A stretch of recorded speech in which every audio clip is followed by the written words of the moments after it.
বর্তমান সেনাপ্রধান যিনি ওয়াকারুজ্জামান সাহেব, উনি কইল পলাতক সরকারের আত্মীয়। পলাতক সরকারের আত্মীয়, এটা পত্র পত্রিকার কথা, আমি তার কথা কইছি না জানছি না। ওয়াকারুজ্জামান সাহেব নিজের লোক। তাইলে পলাতক সরকার এরা ডেট দিছিল 41 সাল। কয় সাল? 41 সাল। যে বাবুই হোক আজরাইলের সাথে ছায় চুক্তি হয়েছে, এরা পর্যন্ত মরত না। যে বাবুই হোক ছায় চুক্তি করছে, ডেট দিছে কত সাল?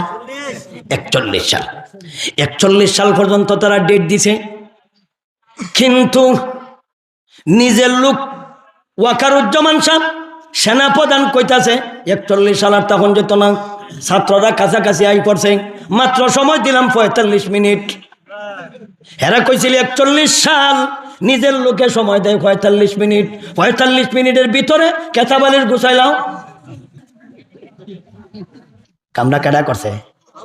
আল্লাহ কামরা করছে। কারে? নিজের লোক দিয়া। তাইলে হুজুররা কিন্তু ডেট দিছে না, বিরোধী দল কিন্তু ডেট দিছে না, বিএমপি কিন্তু ডেট দিছে না, 45 মিনিট সময় কিন্তু বিএমপি দিছে না, জামাত দিছে না, যত দল করে কেউ দিছে না, নিজের লোকই কিন্তু কয়া দিছে। নিজের লোকই কয় 41,000 টাকার পাও নাই, সময় দিলাম 45 মিনিট, এর ভিতরে কেতাবালির গুছাইলাও। জীবন কন্যাকেরা জীবন তেনা তেনা।